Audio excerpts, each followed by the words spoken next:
In the town of Konya, in central Turkey, in the middle of the 13th century, a prominent religious scholar named Jalaluddin Rumi was suddenly separated from his teacher and spiritual friend. In his grief, he took hold of a column and began turning. Verses of poetry began pouring out of him. Remarkable poetry. His students wrote the words down.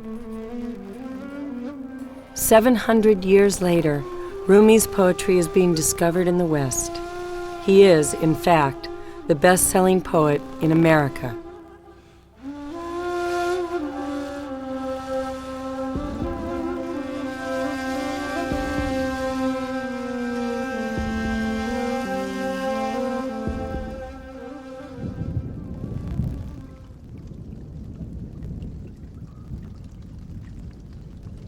Come to the orchard in spring.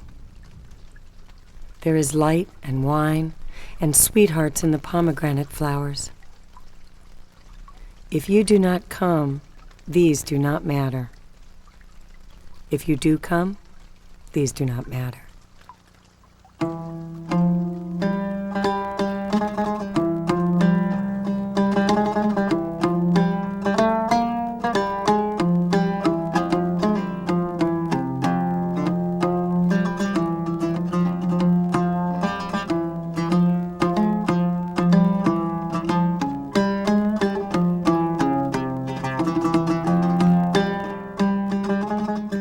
Rumi was born September 30th, 1207, near Balkh, Afghanistan, which was then part of the Persian Empire. When Rumi was still a child, his family was forced to flee the oncoming armies of Genghis Khan. After years of travel, they settled in Konya, Turkey, an important stop on the Silk Road and a meeting point of many cultures: Islamic, Judeo-Christian, Hindu, and Buddhist. Rumi's father became the head of a Sufi learning community. The Sufis are an ancient spiritual order, and according to many Sufis, the essential truths of Sufism exist in all religions. The Sufis are a remarkable band in the history of religions. They are the mystics of Islam. And as the mystics of Islam, the Sufis, we can connect with because they're talking about these wonderful, sublime truths which have a way of piercing directly into the human heart wherever it is. The Sufis used to walk, down several roads, visiting with the Christians, visiting with Islam, visiting in all of the great religions, really. I mean, that's part of the nature of this kind of fluid imagination. It crosses boundaries. It penetrates, and it even slips by, and it works by way of humor. It works by way of stunning imagery. It works in many different ways, as if to keep bringing people to some deep human well. Upon his father's death, Rumi became the head of the learning community. His life seems to have been a fairly normal one for a religious scholar, teaching, meditating, helping the poor, until the late fall of 1244, when he met a stranger, a wandering dervish, Shams of Tabriz. Rumi's genius was triggered by an actual human being, an encounter with this mysterious figure, Shams of Tabriz. He was an intense, fierce mountain meditator. Those kind of people, like Thoreau, magnified 5 times. The connection between Shams and Rumi is, one of the great stories of learning and what we nowadays call mentoring. But it's almost of an order beyond what people mean when they mean to learn from someone, because it means to almost, what seemed to happen was a sudden knowing. One can see here in Shams an older man who is outside the Orthodox spiritual community, who comes in and helps a younger man who is deeply embedded in that Orthodox spiritual community. And then there's a kind of explosion. What Rumi says, he says he was raw, then he got cooked, and then he was burned. And that means when his heart only melted through his love for Shams, that this new experience enabled him to understand what he was talking about before. And he took Rumi's book knowledge and he said, now you have to live what you've been reading about. Pushed all his books into the fountain. That's one story of how they met. And Rumi and he went off into this practice called conversation, or sobet, in which they disappeared evidently for weeks at a time. In this conversation between the personal and the deep self. So this is the poem, I'm Not Saying This Right, which of course might mean that I might not say the poem right. So I'm not saying this right. You bind me, and I tear away in a rage to open out into air, a round brightness, a candle point, all reason, all love. This confusing joy is your doing, this hangover, your tender thorn. You turn to look, I turn. I'm not saying this right. I'm a jailed crazy who ties up spirit women. No, I'm Solomon. What goes, come back. What goes, comes back. Come back. We never left each other. A disbeliever hides all disbelief. But I will say his secret now. More and more awake, getting up at night, spinning and falling in love with Shams, falling with love for Shams, spinning and spinning, falling in love with Shams, falling with love for Shams, falling with love for Shams. And so Rumi became a poet then, became a real poet, became infused. The whole spirit came into him. And so it's one of the great love affairs of the world, the one between Shams and Rumi. And they loved each other, not sexually, but they loved each other in the heart. Why does it impress people so much? Because it's a love that is beyond gender, beyond age, beyond sex, beyond species. It is the essence of love. The two oceans met each other, and the force of love of God. Because the earth has many oceans. All the time they meet. And once happened to meet in the land of Konya, Turkey, 700 years ago.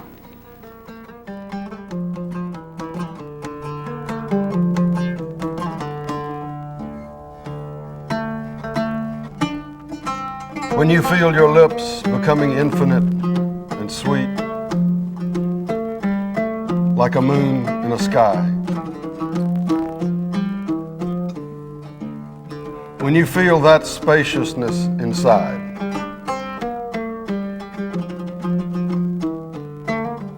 Shams of Tabriz will be there too.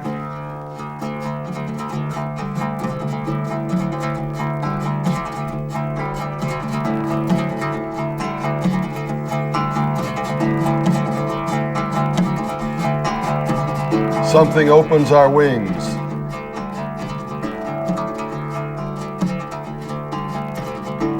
Something makes boredom and hurt disappear. Someone fills the cup in front of us.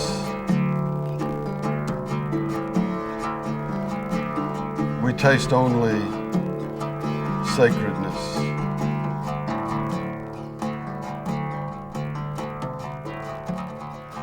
The relationship between Rumi and Shams is actually a reminder to us that all relationships have that potential, and that when we fall in love, then we actually are entering a spiritual domain of awareness.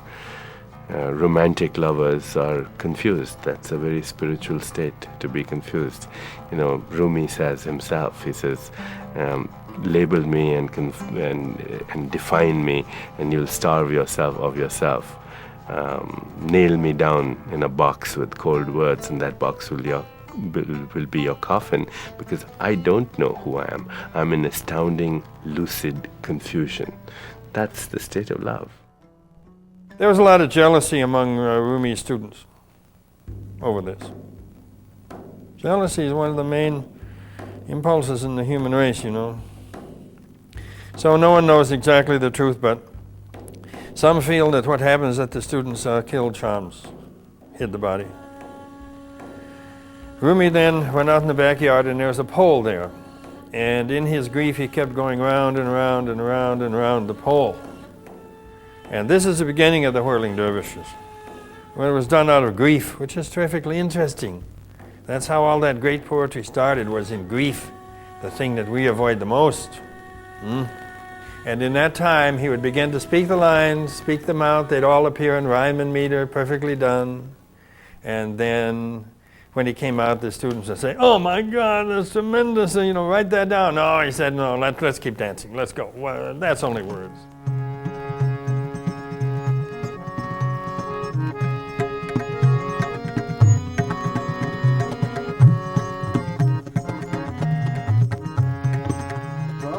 Rumi says everything is for the beloved. Everything is for the friend. And my understanding of that is that there is a presence that we feel in the beauty that we see outside of us. We feel it in a November sunset. We feel it in a child sleeping and a child dancing, playing soccer. We feel it in a group of friends making supper on Sunday night.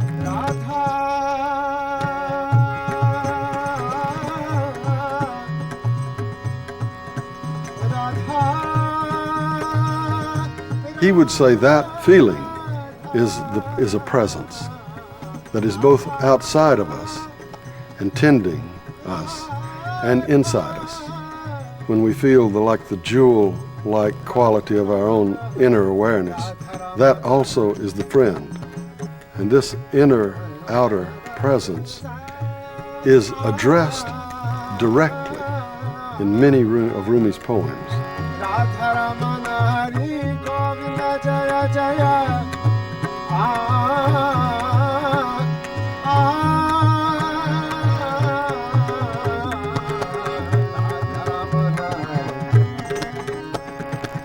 When he says that wonderful pronoun you, and you don't quite know who it is, it's that presence. When it's cold and raining, he says, you are more beautiful. And the snow brings me even closer to your lips.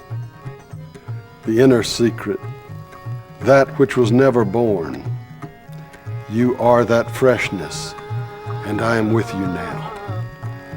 I can't explain the goings or the comings. You enter suddenly, and I am nowhere again, inside the majesty.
You,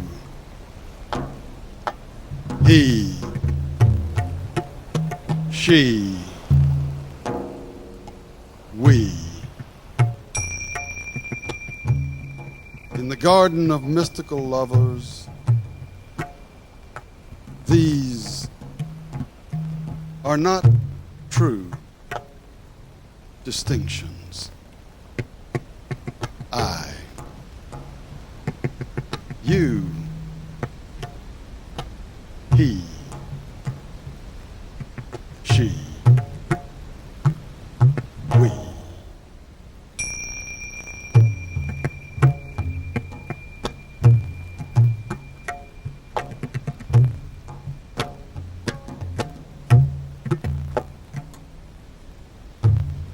I feel very grateful to Coleman Barks for having introduced me to a world that I knew existed, that I yearned for, that there was an agony of wishing in my heart, but I didn't know how to find it.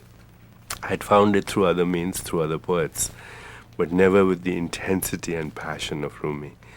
So I owe a great debt of gratitude to Coleman Barks to bringing me to that world. We know Rumi through his poetry, but in a sense it isn't his poetry because his poetry was in Persian, Farsi, and we read him in English.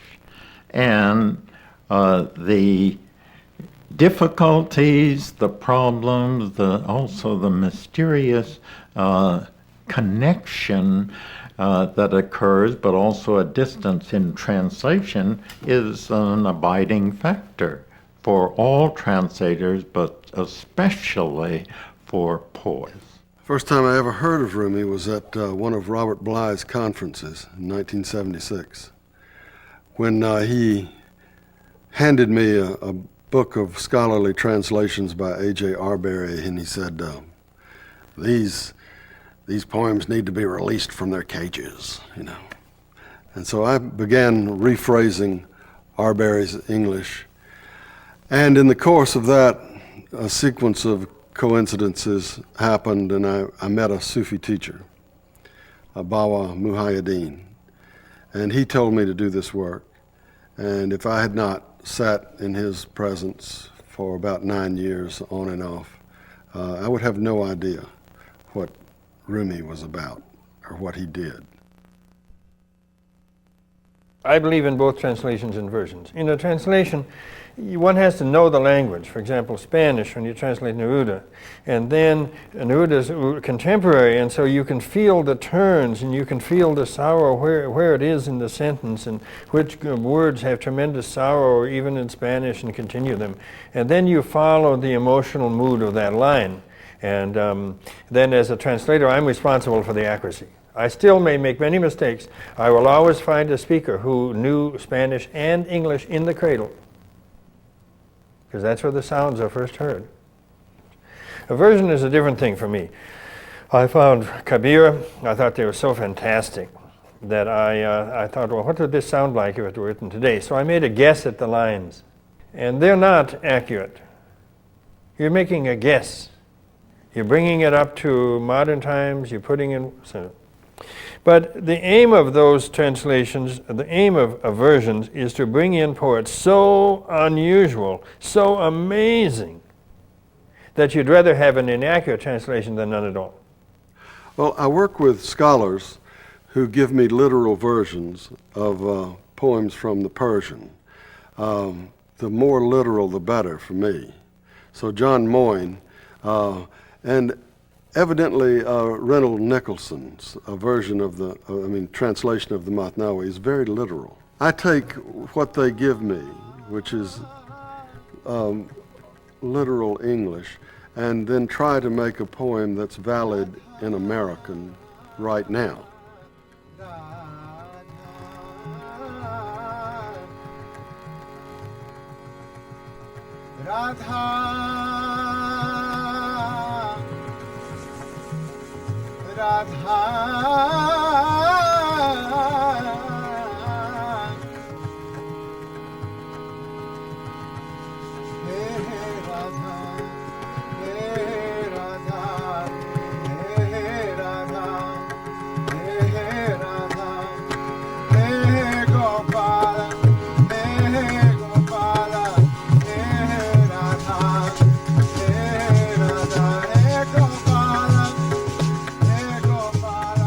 So I put it into our tradition, which is most attuned to spiritual questions, and that is the free verse of Whitman and Emily Dickinson and Gary Snyder.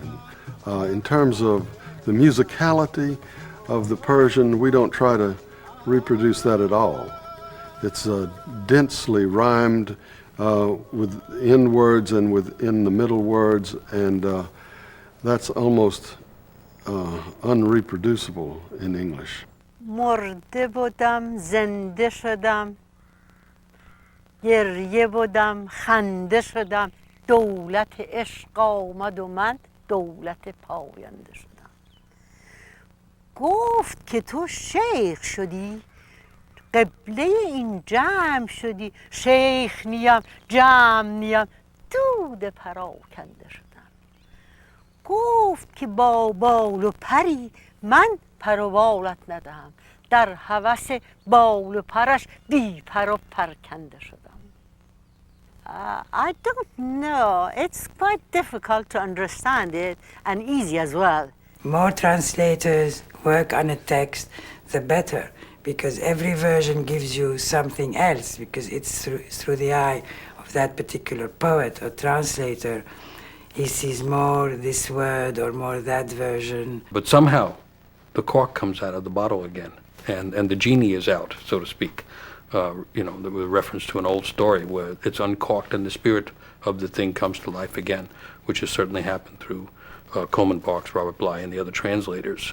Rumi can keep a lot of, and should keep a lot of translators busy, because he is a kind of universe with a lot of different moods and modes, and I may be missing a lot of them.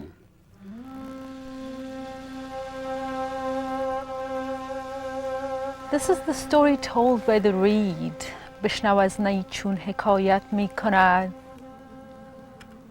Or بشنو از این نی چون حکایت می کند. There is no as, there is no any as. There is no as. بشنو این نی چون حکایت می کند. Oh, بشنو این نی چون حکایت می کند. I was born in Afghanistan, the land where Rumi came from. When I was a little girl, my father, I remember him reading Rumi or conversing through Rumi with his friends in the moonlights until 2 or 3 o'clock in the mornings. I connected back to Rumi after my father passed away, actually. آتش است این بانگو. I went and found and bought a nice book of Rumi's Masnawi, and I came home and I started reading it. I realized that this is not something that I can do by myself. Who has not this love, it's nothing. It's nothing. Right. Like a wind. Yeah. Might as well die. Exactly. آتش عشق است کاندر نیفتاد.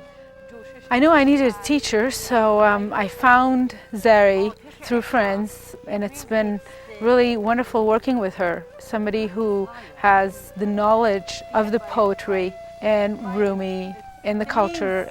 Liquor, but it doesn't quite mean it's a metaphor for it's wine, like but it's just all about love. She's a very tough teacher, yes. Have to do it right, you can't deviate. Or maybe I should say it's the Afghan way. It was the same way back home too.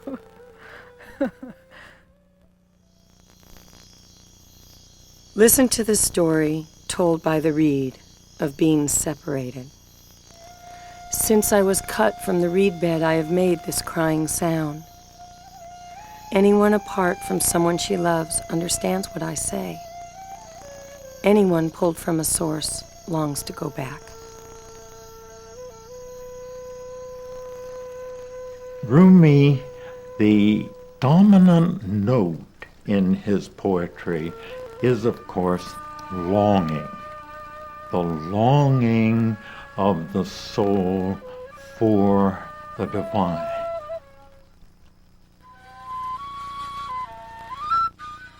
His favorite image for this was the reed flute. That flute is noted for the plaintive sound that it makes. And the reed was played on by human beings, but the reed was once in the mud of the river bottom. And then it was pulled out. So it carries with it the grief of having once been in the river bottom and now just in the air. And he said, all of us were once in the mud of God. We've now been pulled out.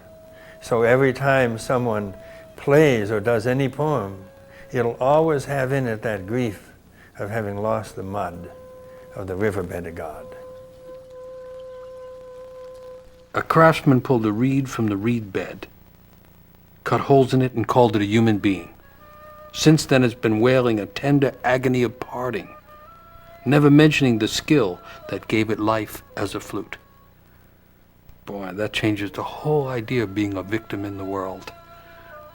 It changes the entire suggestion of what the lament of being alive is about.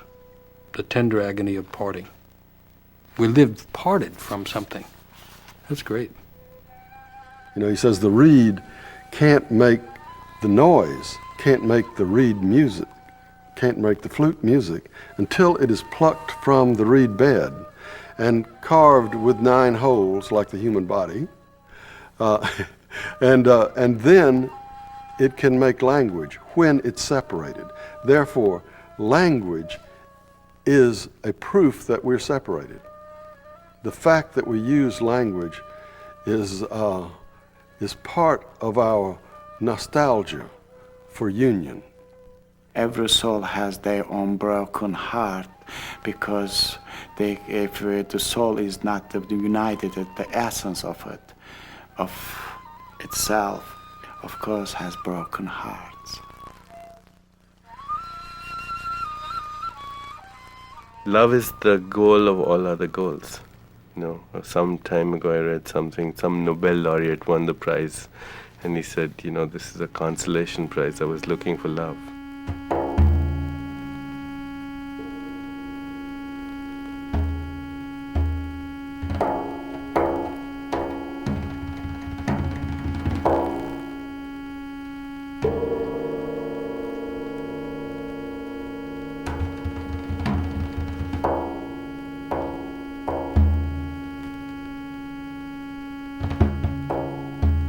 In the early morning hour,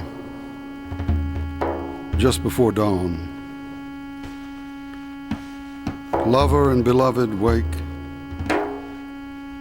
and take a drink of water.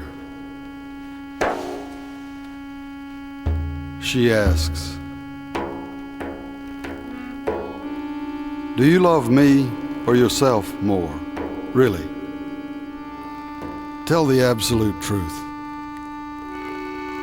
He says, there's nothing left of me. I'm like a ruby held up to the sunrise. Is it still a stone or a world made of redness? It has no resistance to sunlight. This is how Halaj said, I am God, and told the truth. The ruby and the sunrise are one. Be courageous and discipline yourself. Completely become hearing and ear. And wear this sun ruby as an earring. Work. Keep digging your well. Don't think about getting off from work.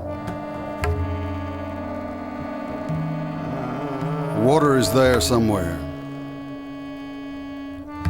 Submit to a daily practice.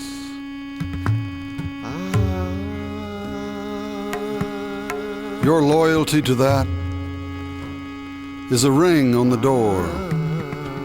Keep knocking, and the joy inside will eventually open a window and look out to see who's there.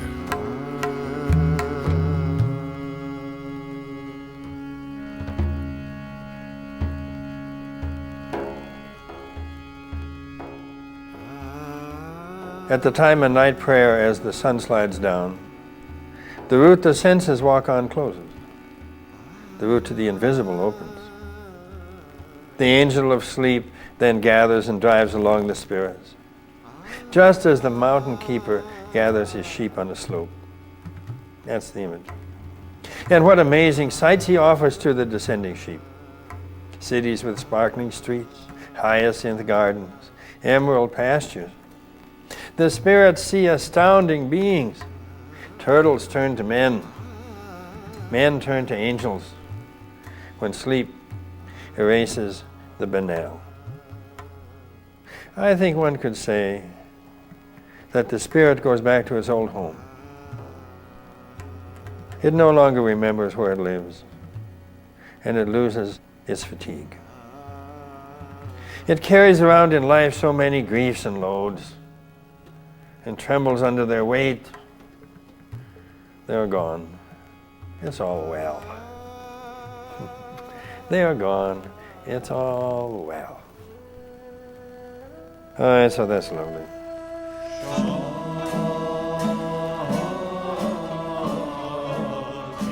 In the Sufi orders, the one that was generated by Rumi, the Mevlevi order, their distinctive ritual is a circling motion which has caused those Sufis to be called the whirling dervishes.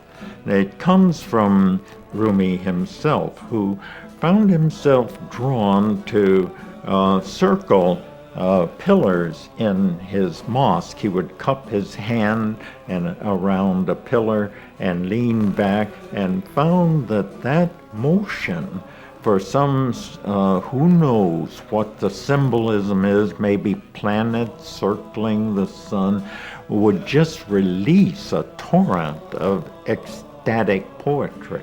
And much of his poetry just came spilling out of him in that motion. Now that took hold, and his followers developed a similar ritual of circling. In their case, their sheikh rather than a pillow.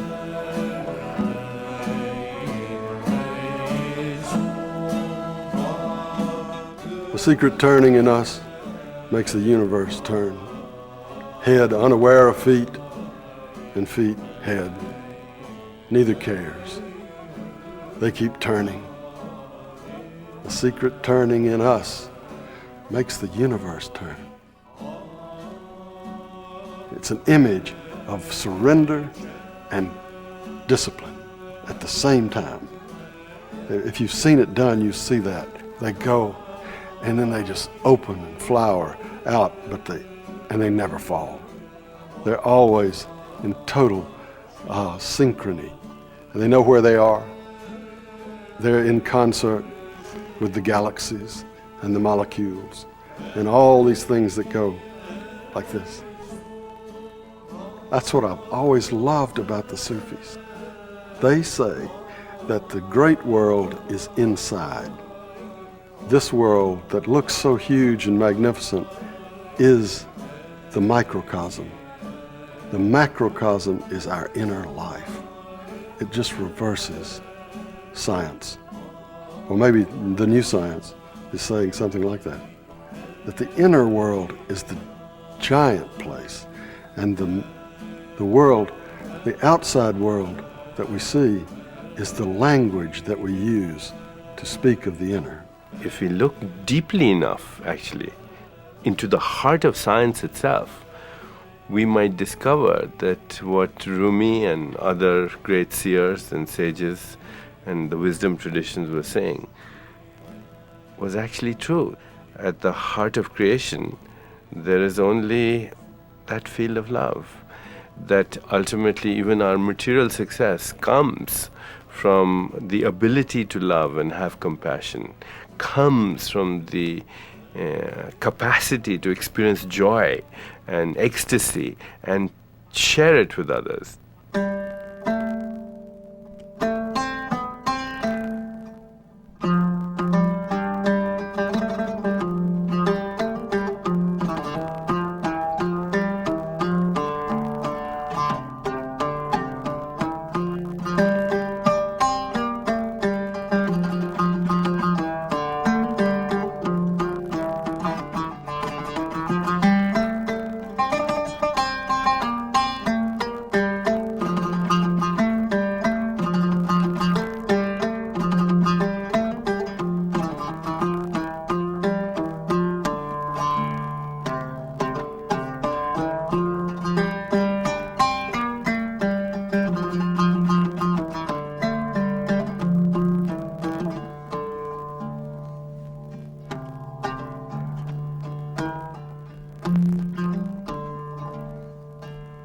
Inside water, a water wheel turns.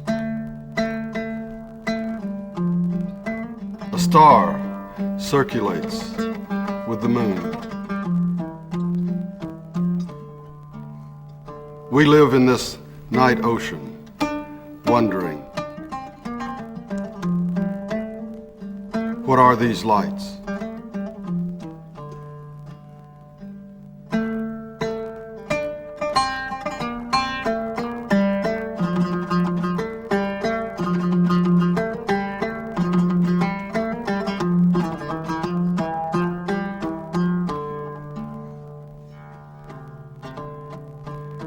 I am so small, I can barely be seen.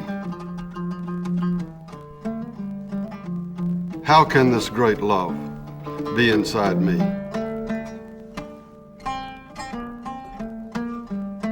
Look at your eyes.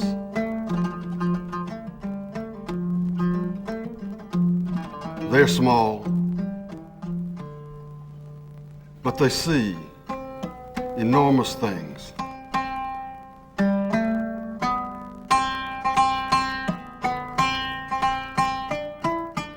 Rumi says, on resurrection day, your body testifies against you.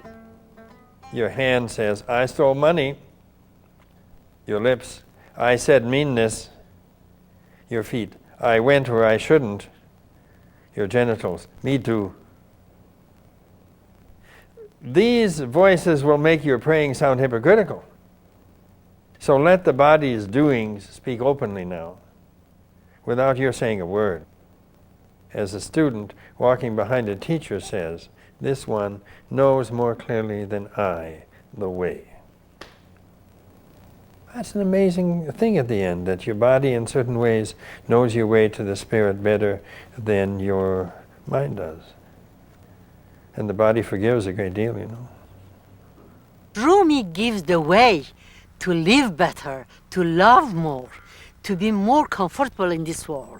That we have a lot of difficulties for everything. But with Rumi, you feel more safe. You love it. You see the world in the other ways. With love, and it opens your eyes.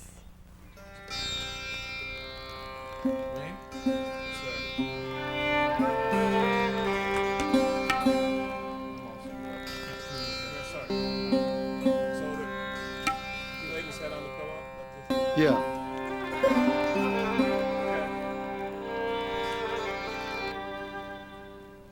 Ready? Okay.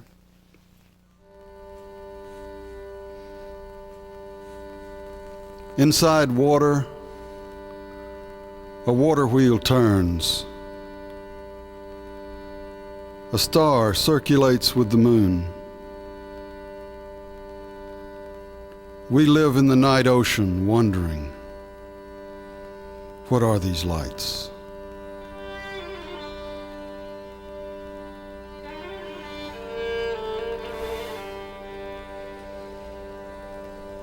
You have said what you are. I am what I am.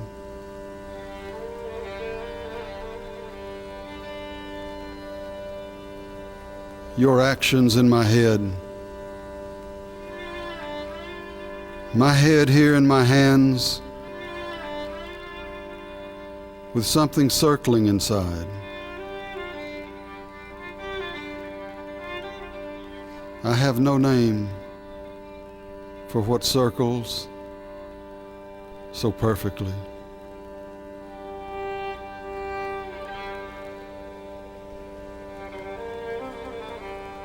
Yeah. I heard a Sufi say once, he said, he asked me what religion I was, and I just threw up my hands. I don't know. He said, that's good. The universe is, love is the religion, and the universe is the book. So just read it, your experience, Yeah. The signs of God are in the world, and the world is in your heart. Yeah. But I love books. The manuscript of nature. The Naya Khan talks about the sacred manuscript of nature is the only scripture. Yeah. Some of us are just hooked on books, I can't give them up. Spring. And everything outside is growing. Even the tall cypress tree. We must not leave this place. Around the lip of the cup we share, these words: my life is not mine. If someone were to play music, okay? Okay. I couldn't hear my bion in there for some reason very much, but I wasn't. I'll tell you a little story about my granddaughter, Bryony. Here she is. This is the beloved. We have an organization that we belong to, Bryony and I. It's called Club. And we meet every Monday night after dinner. And we do science experiments, and we draw pictures. And one day, we were going up to her room in the new house that they are going to move into soon. And there's nothing in that room but just an office desk. Some students had been renting out the house, and there's just this metal office desk. And we were going to sit on the floor there and draw pictures for Club. And she reached into the desk and pulled off a bit of an adding machine tape and ripped it off. And she said, "Granddaddy, this is your permanent ticket to Club." I said, "I never had a permanent ticket before." So I put it in my pocket. And while we were drawing pictures, I pulled it out and noticed that it had this very careful calligraphy on it. And it turns out that adding machine roll, some student had copied out the entire book, every poem in birdsong, these little poems, on that thin adding machine roll. And she had ripped that off, the first 3.5 poems, and given it to me as my permanent ticket to Club.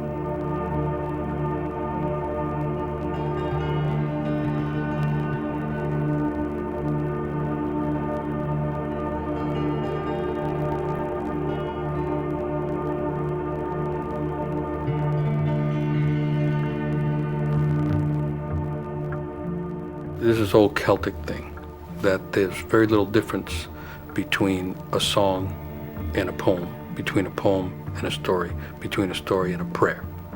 So that anytime someone is singing a song or telling a story or telling or reading poetry to a child, they're also inviting the child into a prayer. And there's never a need to take that down to the level of the child at all, because something in the child already knows all this and is waiting to hear it again. So that parents or teachers that give great poetry or stories to children are feeding this old soul that's in the child and are reassuring the child that they've come to the right world. That yes, it may be confusing and the world may be increasingly chaotic, but this is the world where those words are said. I think if we bring back poetry into the lives of our children, we will transform the world. We look for all kinds of solutions for our everyday problems. Most of the solutions are purely materialistic. You know, if you want to take care of the elderly, you have better old folks' homes with more money in them. If you want to take care of inner cities, you pour in the funds over there and it'll solve. That's not the crisis of our age. And even if we do see poverty over there, that's the expression of a deeper impoverishment. And that impoverishment is the soul and the spirit screaming for nourishment. And that nourishment can come from poetry. Poetry, as T.S. Eliot said, is a raid on the inarticulate. On the level of 1 to 10, it's about a 2 to read great works on the Spirit from the page.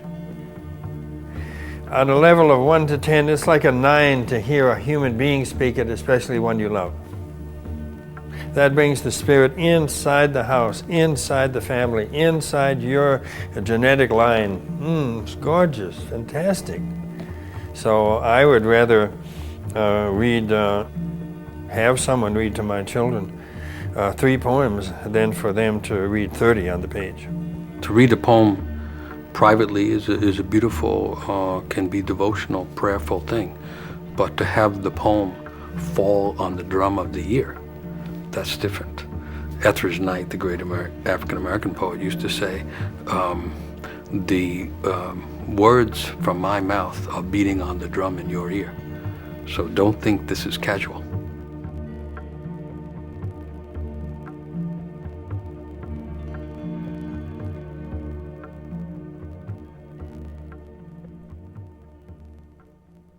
I don't know why he should come back and be so prevalent 700 years from his lifetime.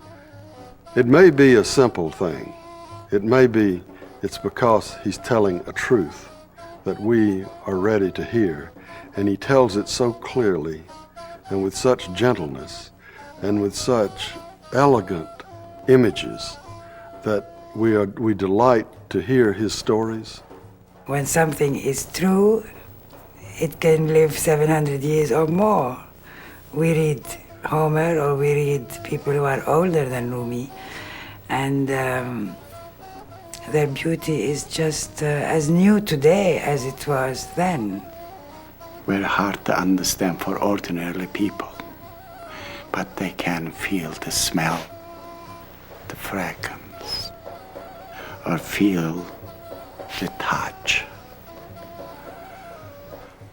Another saying, the connection with the soul. Even 700 years later, they can touch the human hearts. And they do, and they will. Rumi is like bread. It's not like caviar that you can have it once a while or never in your life. But Rumi, like a bread, you will have it once, twice, 3 times, 4 times, 5 times, all the day, okay? And then for that, you pass really every day with Rumi, not once a day. I pass now as well. I pass maybe 2 hours, 3 hours like this with Rumi. And I feel in paradise. I fly with Rumi. I go to the sky. I will forget that I'm on the earth. He said, I go into the Christian church, and I go into the Muslim mosque, and I go into the Jewish synagogue, and I see one altar. He saw a single impulse to worship at the core of all religions. When he died, members of every faith in Konya came to his funeral, honoring him as they felt a way of deepening into their own faith. That is the reason everyone was there. Maybe every nation, they love their own prophets. Every order, they like their own sheikhs. But everyone loved Mevlana Jalaluddin Rumi. He says, I'm not Christian, not Jew, not Muslim, not Hindu, not Buddhist. It says, I belong to the beloved, have seen the two worlds as one, and that one call to and know, first, last, outer, inner, only that breath, breathing, human being.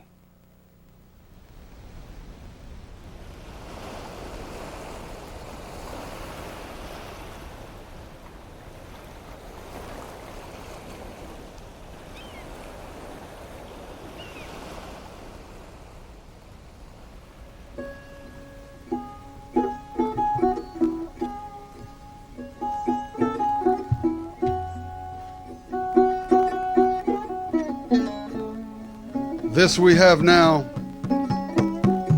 is not imagination. This is not grief or joy, not a judging state or an elation or a sadness. Those come and go. This is the presence that doesn't. It's dawn, Hussam. Here in the splendor of coral, inside the friend, in the simple truth of what Halaj said. What else could human beings want? When grapes turn to wine, they're wanting this. When the night sky pours by, it's really a crowd of beggars, and they all want some of this. This that we are now. Created the body, cell by cell, like bees building a honeycomb. The universe and the human body grew from this, not this, from the universe and the human body. This that we have now is not imagination. This is not grief or joy, not a judging state or an elation or a sadness. Those come and go. This is the presence that doesn't. It's dawn, Hussam.